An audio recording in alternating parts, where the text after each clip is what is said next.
everyone. Welcome. It's Naomi Wolf, and I'm so thrilled and honored and delighted, a little nervous to be joined today by Pastor Jonathan David Cahn. Welcome, Pastor Cahn. Great to be with you, Naomi. Thank you so much. So for those of you who are not familiar with his work, an incredibly interesting bio. Pastor Cahn is an American Messianic Jewish minister. He is the author of so many New York Times bestsellers, and people have been telling me about his work for a long time. And I've recently been privileged to read one of his books that led to this interview, but he's author of The Harbinger, The Oracle, The Paradigm, so many other bestsellers, compelling range of interests, and they are many of them or all of them New York Times bestsellers. He's founder of the Beth Israel Worship Center in Wayne, New Jersey, and he's spoken on Capitol Hill and at the UN, among many, many other places. Hard at work on a new book, just moved into a new office, and we're so honored to be on your schedule. And I'll just jump right in. The reason I reached out to you is that my head was exploded when I read The Return of the Gods.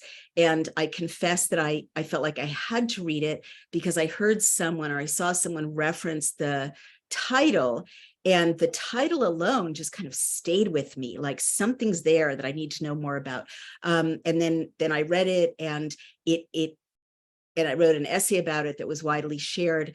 And basically, I'll let you explain the thesis of The Return of the Gods, but the reason I was so compelled by it, I'll just give you my headline, is that ever since the pandemic, I have felt like we are living in times that only have biblical explanations.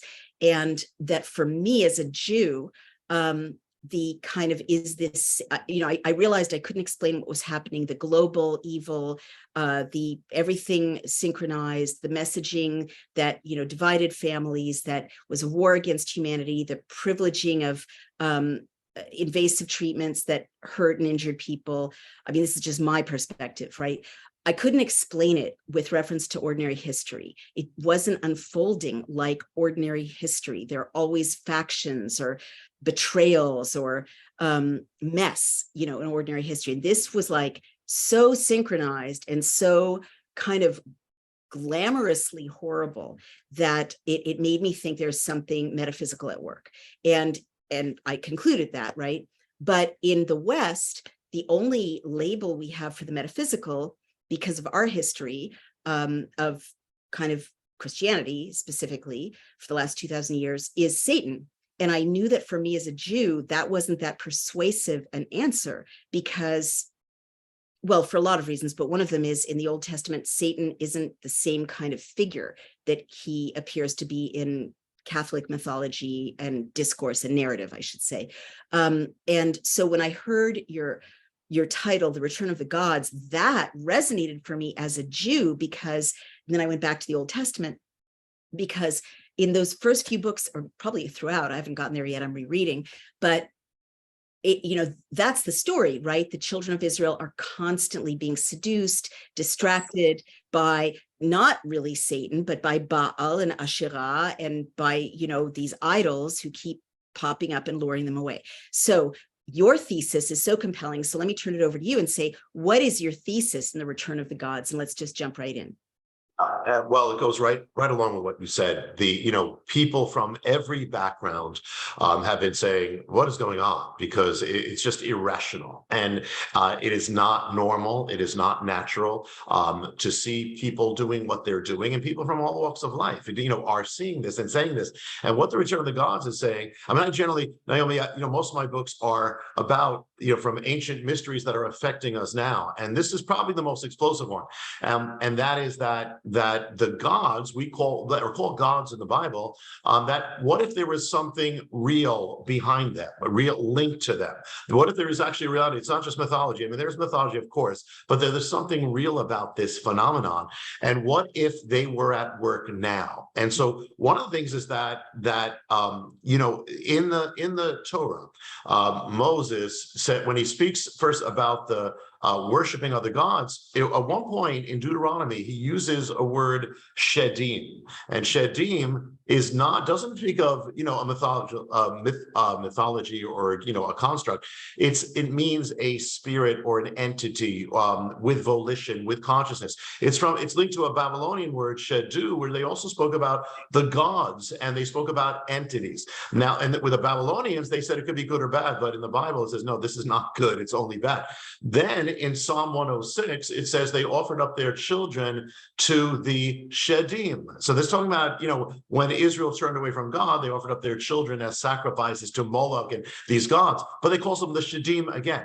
Now, when the rabbis translated this word shedim in the Septuagint, the first translation of the Bible into Greek, they chose the word daimonia, from which we get the word demonic or demon. And this goes into the New Testament when Paul, another Messianic Jew, he writes in Corinthians, he says that he's talking about the pagan world, and he says that they worship the daimonia, which is shedim. So, but we get the word demon, and actually this translates to what the Greeks said. The Greeks spoke about many of their gods, and they called them daimonia. They called them demons, but they saw they could be good or bad. Well, again, this is talking in the Bible of spirits that are dark spirits. And what happens is when Israel turned away from God, this is what came into the culture. And really, Israel is kind of like the test case, because when you see a civilization that knew God but turned away from God, well, that was then. Now it's modern times, and we're replaying that same thing. So we should actually expect the same phenomenon, and that's exactly what's happening. And one other kind of piece of the puzzle is that when I'll put it this way: when the pagan world, when they're worshiping these gods, you actually see. I noted in the book. But the same signs of demonic possession that the Bible speaks about are part of the culture. Shaking and frenzies and possession of, they thought, the gods, but it's of these spirits. And so what happened was, and you and I have talked a little bit at a past conversation, but what happened was Jesus happened, Yeshua happened. And that is that the gospel, or the word of Israel, it was through him that it really went forth to the nations. I mean, the Bible went forth to the nations, the Psalms, everything went forth. So you have now, in the Roman Empire, you have now the faith that came from Israel coming forth to the world. And so what happens is you have this clash, and you have this conflict. And this conflict can be seen, in the New Testament. It's the book of Acts that shows this conflict with really paganism and monotheism. But then, you have the persecution of Christians, the first of whom all were Jewish. They saw it as a Jewish sect, but they're persecuted not because of culture, not because of economics. They are saying, if you will just burn incense to the gods, we will not persecute you. It was a matter of gods. And so what happened is, the reason why Christians were, quote, thrown to the lions or to the arenas was over this clash. But in the end, the gospel, or the word monotheism from Israel, prevails over the ancient world. So the temples of Zeus are abandoned, and the shrines of Dionysus are gone. And but here's the thing, and this is what's going to set the stage for where we are now.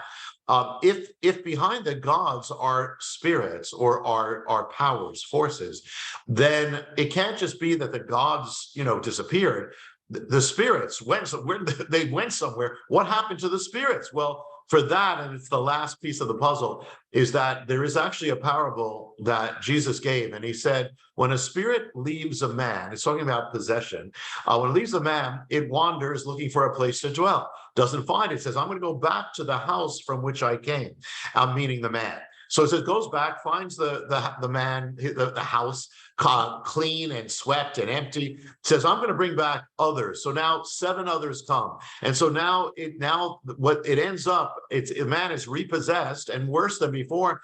And Jesus said that the latter state of the man is worse than the first. But people think he's just talking about a man. But at the end, it says this. He says, so it shall be with this generation. He's not talking just about a man, but cultures can be influenced, cultures can be set free, and cultures can be repossessed. And so the warning is, for now, for America, for the West, for the world, for the modern world, that any culture, civilization, society that has been cleansed, delivered of these things, if it should ever empty itself of God, if ever become an empty house, well, the house won't stay empty. The same spirits or quote gods that were cast out will come back into it. And so it's a very dangerous thing for a Judeo-Christian civilization to turn away from God. Look what happened to Germany when they turned away from God. That was not natural. It wasn't secular. Right. It was demonic. Look what happened to Russia. So it's a dangerous thing. But now it's happening to America. Now it's happening to the West. It's a global phenomenon, and now we're seeing the same signs of this irrationality of really these things that go back to the ancient times. And the thing is that it's what we're watching, Naomi. What I'm saying in the book is, for the last half century, as we've been driving God out, we haven't stayed empty. We're watching a repossession. We're watching a process of repaganization, and that is behind everything we're saying. Yeah, absolutely. So as you were speaking, these are the things that came to mind. Well, first, one thing I did say in my essay is your translations are 100% accurate, and your history is accurate from everything I know. And that's kind of a relief, because this could be such a wild claim, right? But you back it up with so much kind of accurate history of religion and history of language. The other thing I'll say is, I've gone back since I read your book I'm reading the Geneva Bible because it was translated from the Hebrew. And then I'm going back to the Hebrew, which I read, and comparing that to the Jerusalem Bible, which is the Catholic Bible. So where I'm going with all of this is, you're 1,000% correct that shedim is a completely different valence of word than ruach and neshama, which are, positive spirit, like the Spirit of God, the Holy Spirit. And the other thing I'll say is, that quote from that song, "You don't know what you've got till it's gone." It wasn't until I read your book, which really, I don't agree with everything in it, just to be transparent, but its thesis is so like, oh, only that can explain this. Because what I mean is, you made me realize, or this book made me realize, that all the shapes of our institutions in the West are based on the Ten Commandments. They're based on Judeo-Christian mores and ethics, even though they're nominally secular now, right? So we don't leave baby orphans out to be eaten by birds the way the Romans did. That's a Judeo-Christian thing. When we go to a court, we don't expect the richest person to get all the justice. That's a Judeo-Christian thing, right? All of these institutions, it's like the lost wax process. All of the West is built on the Judeo-Christian ethic, even though the godness has kind of dialed down in the post-war period. Point being, and this is really historically important, you're Jewish by birth, I'm Jewish by birth. I think you and I are like, right? Because I think Jews know historically that you can lose God, right? Yeah. You can, yes. And so the Christian world, respectfully, they've had 2,000 years of the covenant, right? They don't know how bad it can be. And That's so, right. And yet, our history, it's like over and over again, we lose God's protection. We lose God's covenant when we forsake the way, and then horrible things happen. So I'm just like noticing, you sort of assume, well, of course, doctors and hospitals will try to save people, not euthanize the elderly, but no, we're in a place where there's mass suicide or mass assisted suicide in Canada, country to the north. Or, of course, we're not going to turn abortion into a sacrament, or, let babies who are born die. We're not going to do that. Well, it turns out that's a Judeo-Christian value. It's not a human value, right? The pagans were very happy to sacrifice children. So I just wanted to share that. And that basically it's persuasive to me that we're lost or we're losing the covenant, because I see that we've had this covenant's protection for the last 2,000 years.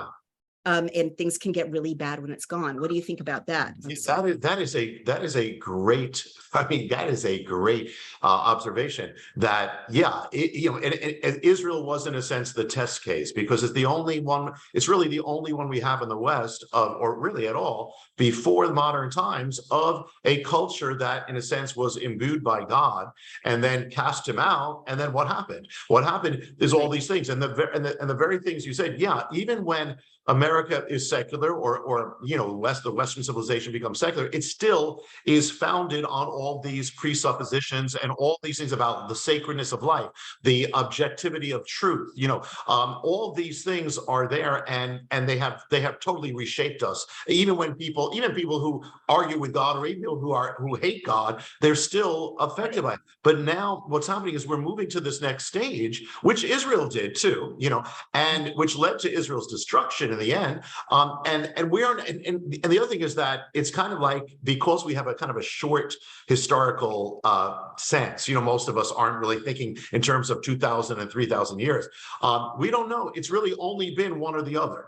If you take out God, this is what you get. It's almost like if we were Right. if we were alive, I don't know if we were alive, but if we were too young. But at the time when America really started in essence, taking God out, and the thing is, we could have said, if we had known then, or looked at this and thought about, we could have said, this is where you're going to end up. All these things which are actually part of paganism, and they're just revived. They're in a modern form. They're in some ways a more toxic form, because it's worse when you have had God and then you reject him. You take it out of the culture. It's worse. That's one of the things that parable is saying, than if you never did. So in other words, where we're heading is in the end going to be worse than traditional paganism.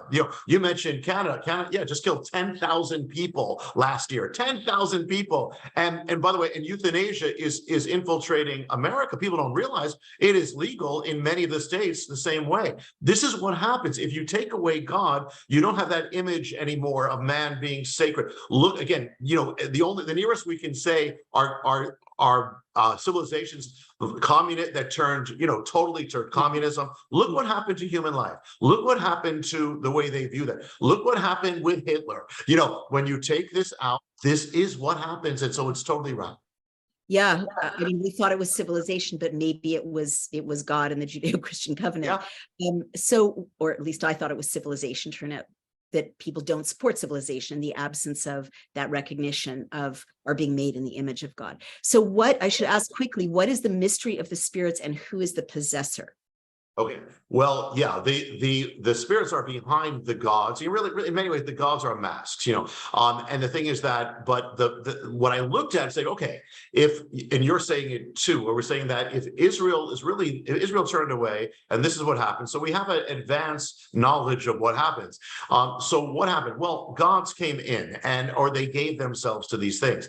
And the thing, it got very dark, very quick. And the thing is that there were three particular gods or spirits that really led this thing, and the first one is called the possessor.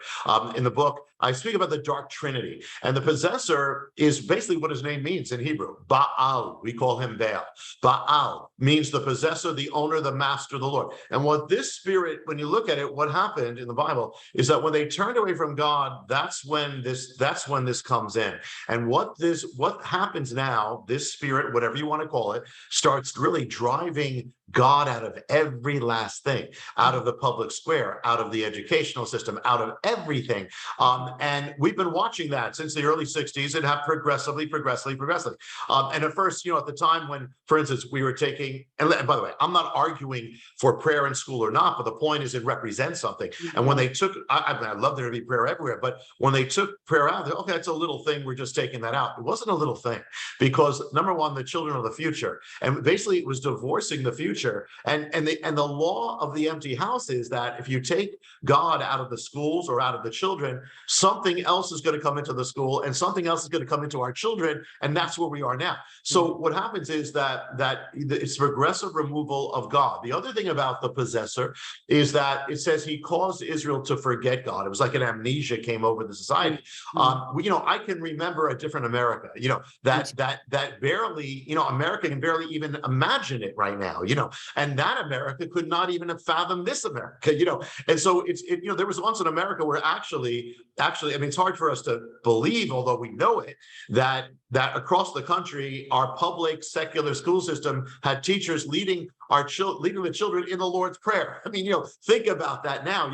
We can't even imagine that. And the thing is that, so it caused the culture to have like an amnesia to go over it. Also, it also causes the culture, caused Israel to overturn, you said the Ten Commandments, overturn all the ways of God that it had known. Well, we've been watching a progressive overturning legally, morally, culturally, and literally we have actually struck down the Ten Commandments, just like Israel did, and if you strike that down, that opens up the door. And it's not only in these, I would say, like these very blatant ways, but even in very subtle ways. For instance, when you have God, monotheism, you have one God, one truth. When you have polytheism or paganism or even pantheism, you don't have one God, you have many or all, and you don't have one truth, so you have many truths. So now we have this new thing. Well, that's your authentic truth. That's my authentic truth. And that if a man says he's a tree, well, then that's authentic truth. Well, it's craziness. But when you lose God, you lose truth. And when you lose truth, you lose reality. So we're actually watching a war against reality now, which we say this is bizarre, but this is also part of paganism. It's being removed. So another form of that, where we don't even realize it, is that the Bible says that when they turned away from God, they worshiped the works of their hands. They worshiped their idols. Well, today, it's not, actually when the Apostle Paul speaks in Athens on Mars Hill and he speaks of paganism, he speaks of the same thing, idols, but he uses the Greek word techne. Well, we get technology. And so what it's saying is that without God, what you're going to do is you're going to end up worshiping the works of our hands. Well, we worship our technology. We serve our technology. We are addicted to our technology. And what's happening, it says that they become, the Bible says they become like their idols. They become like them. Well, we're becoming less and less human. Our technology is becoming more human. We're at the point where it is taking over our intelligence. Where now artificial intelligence and all these things. This is like a high-tech version of paganism, but it's the same thing. Right. So super fast, would you please talk about Asherah and Moloch, right? The other, absolutely. Let me just throw a quick thing, and that is that just to take note, the key sign of the possessor Baal was a molten bronze bull. If you go to New York City, you will see a molten bronze bull. They had no idea that, they're doing it because, actually Baal represented prosperity. So the symbol of our prosperity is a bull market. And we have this, this is the sign in the Bible of a nation that has turned from God and turned to the gods. That's just, I'm just throwing that in. Okay. The next of the dark trinity is a she. It is Ashtoreth, and Bible speaks about her too. She was in Canaanite mythology. She was the consort or wife of Baal. But she's everywhere. She's ancient. This is in Babylon. She's Ishtar. In Sumer, she's Inanna. In Greek, in the Greek Latin, of course, they called her Aphrodite. Now the thing is, but it's the same god or goddess, and she is the principle of unbridled sexual immorality, divorced from any context, not only any biblical moorings or any other moorings. And so and actually, she was actually a prostitute back then. Now, so what would we expect to happen? Let's say we didn't know anything. The Bible always says Baal first, then Ashtoreth. And so when you look, the beginning of the 60s, you have this beginning, and none of these things have stopped. Everything has continued. You have the turning away, the beginning. Then you'd expect the next one to come in. And so, and what would you expect? You'd expect a revolution in the realm of sexuality. That's exactly what happens. We have then the sexual revolution, meaning in this respect, that sex is now divorced from every context. I mean, you talk about Israel covenant. I mean, the whole thing is based on marriage, based on a covenant, of love. But so therefore now you have every biblical norm regarding sexuality and marriage gets overturned. This one, Ashtoreth, I said she was a prostitute. What does a prostitute technically do? Take sex out of the covenant of marriage, puts it into the marketplace, puts it into the culture. Well, she sexualizes the culture. That's what she did in ancient times. Well, look what happened starting with the 60s is our culture became sexualized. I mean, what was once in the marriage covenant is now everywhere. And by taking taking it out of marriage, it weakened marriage. So with the same moment, we see this divorce of sexuality in marriage or covenant, we also see the destruction of marriage and the destruction of family, broken. That's all part of it. And the thing is that in the ancient world, she was worshipped as the sacred prostitute. Well, the Greeks, in Greek, the way they said this, they called her, the word for prostitute is porne. They called her porne. From this one, it's no accident, comes pornography. She is the inventor of it. The very first pornography on planet Earth are the writings of this goddess. The literature, and actually pornography means the literature of the prostitute. It's actually what it means. Pornography. And the other thing, so there's an explosion of that. At the same time, we talk about the eroticization of our culture of children. Well, that comes from the Greek word eros. Eros was the son of this goddess. So you have all these things happening. It's not an accident at the same moment that this comes into their culture. And this has not stopped because it's divorcing the context, and that as soon as it keeps going, it's going to divorce gender and everything else. But that's just the beginning. The third one, I'm going real nutshell, but the third one in the Return of the Gods is called the Destroyer. And this was known, you alluded to this one, Moloch, was in the Bible, he's called Moloch. And what happened is as the Jewish people or the Hebrew, they turned away from God, they started, all of a sudden, life became devalued. Now, you talk about euthanasia, you talk about abortion as a sacrament. That was part of the ancient world. That was part of the pagan world, because life is no longer the image of God. And so you have now the devaluation of life. And so, where I put in the quotes, I think you were alluding to it, the quotes where they're talking about abortion literally as a holy sacrament. I mean, listen, when I was an atheist, when I grew up liberal, Jewish, atheist, I didn't, but still when I heard about this, when I heard about abortion, I heard about euthanasia, I said, that's crazy. All the liberals are going to be fighting against this because we're always for the underdog, but it didn't happen. We're watching life be devalued, and not only in things like abortion and things like euthanasia, but also in the abuse of children is also happening as well. The trafficking of children. Our children are now, there's an epidemic of suicide all over this generation. I mean, as never before. This is what it does. It works against life. It causes destruction. When God says, why do you put me away? And what you're choosing death. And that is also part of the pagan world. It's happening now to America. All of this is very persuasive. And it also occurred to me, it's so funny. I had a traditional conservative Jewish upbringing. And I remember being taught about the gods, the idols that, were made of pottery. And the communication was that they were meaningless and it was stupid for people to worship them. But your book has persuaded me that all these people were not worshiping something because there was nothing there, that there are these dark powers and there are these atavistic forces in the universe. They can be channeled, they can be harnessed. And that, by the way, after you spelled out some of these symbols in the Return of the Gods, you can't unsee them. I embedded some of the kind of, pagan imagery that is all around us now, and it wouldn't be all around us unless it did something. And I say that as someone who knows the elite and has kind of hung around with them until I was excommunicated recently for many decades. And congratulations. Spend energy. Well, thank you, but they don't spend energy building things or invoking things unless there's a benefit. So you have utterly persuaded me. So we only have a few more minutes. So I am dying to talk to you about Jesus, but it's not so central to your book. So maybe I should save that for another conversation. I guess I should ask, what do people do? How do we get our covenant back? Obviously, that is the last question I should ask. And I guess I should just kind of throw out, I'm not understanding why, maybe it's another conversation, but so I think I shared with you that I had an experience of, some sort of encounter with Jesus. Don't get it. We can talk about it another time. All that being said, and it freaked me out because I am super, super Jewish. So I'm rereading the Old Testament. I know the New Testament. I don't really understand where it says Jesus can't be our guy, right? Like, I'm not really understanding. Well, let me put it to you this way. Maybe we should just skip right to this. you're Jewish by birth, you embraced Jesus. Tell me why you did that, and also why, since the early followers of Jesus were all Jewish, Jesus was Jewish, Paul was Jewish, when did it become not okay to follow Jesus if you're a Jew? Like, I'm not understanding historically why Oh that. yeah.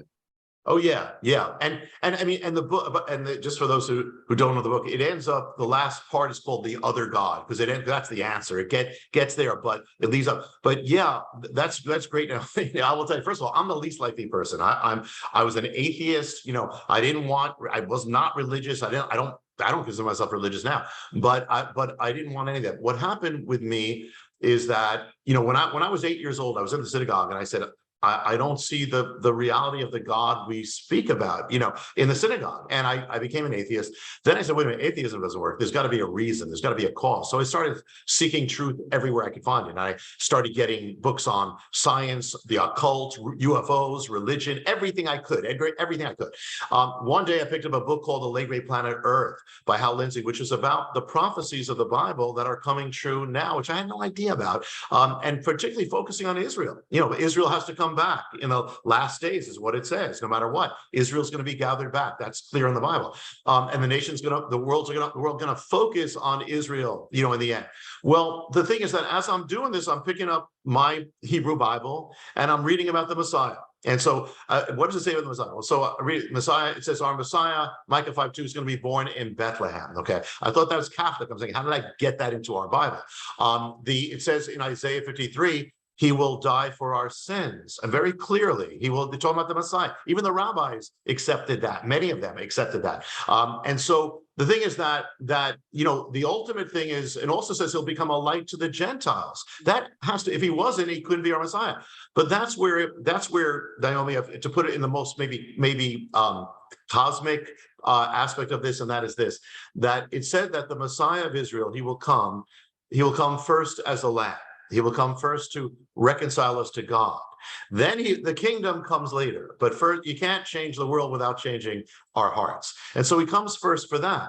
And so therefore it says that it says he will be rejected. Most of our people will reject him. Now, thousands of them accepted him. There wouldn't be any Christianity if Christianity is still Jewish. But the prophecy was that there will be a rejection for a time by the nation as a whole. It says then that the nation of Israel will wander the earth like sheep without a shepherd, we've been doing it.